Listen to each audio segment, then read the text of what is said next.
আবৃত্তি করছি ভারতীয় আধিপত্যবাদ বিরোধী বিপ্লবী শহীদ শরীফ ওসমান হাদির লেখা রজস্রাবের রাষ্ট্র কবিতাটি। বস্তি থেকে বঙ্গভবন, সচিবালয় থেকে বেশ্যালয়, রাষ্ট্রের সর্বত্রই এখন ঋতুস্রাব চলছে। এখন সে কোনো ধর্মকর্ম করবে না, আইন কানুনের ধার ধারবে না। তার যে এখন ভীষণ মুড সুইং এর সময়। সে এখন খেয়াল খুশি মতন হত্যা করবে, গুম করবে, গুলি করবে, হামলা করবে, মামলা করবে।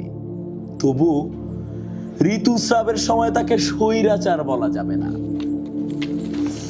সে শাহবাগ করবে, বিরিয়ানি খাবে, দখল করবে, জবাই করবে, ব্যাংক লুট করবে। তবু এ সময় তাকে শাপলার কসাই বলা যাবে না।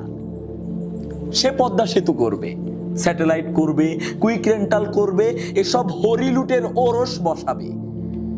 শ্রাবের সম্মানে তবুও টু শব্দটিও উচ্চারণ করা যাবে না। ঋতুকালে নাকি সবাইকে রাষ্ট্রের সেবাদাস হতে হয়। সে ভোটার ছাড়া ভোট করবে, ম্যান্ডেট ছাড়া পার্লামেন্ট করবে, দিনের ব্যালট রাতে ভরবে, দল বেঁধে ধর্ষণ করবে, ঘরে ঘরে গুয়ান্তানামো বানাবে। তবুও মুড সুইং এর মৌসুমে মুখ ফসকেও তাকে ফ্যাসিস্ট বলা যাবে না। সে রিজার্ভ খাবে, বেগম পাড়া বানাবে, সুইস ব্যাংকের শীর্ষ হবে, ব্যাংকগুলোকে দেউলিয়া করবে। তবুও ঋতু রক্তে তাকে তস্কর বলা যাবে না। সে সময় তাকে শুধু আহ্লাদে উত্তাপ দিতে হয়।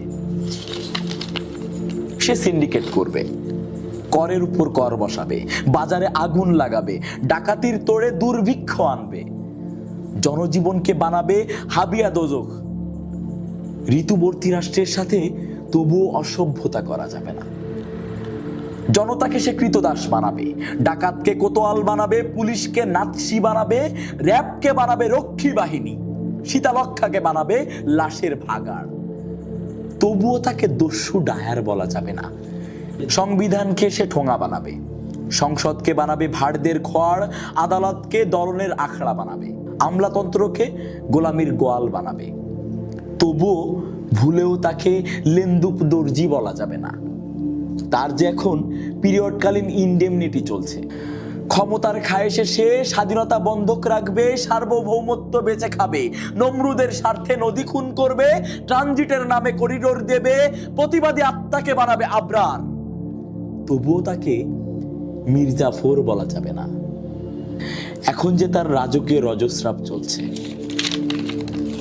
ক্ষমতার ঋতুতে রক্তের যে স্রাব, ফ্যাসিবাদের শব্দকোষে তাই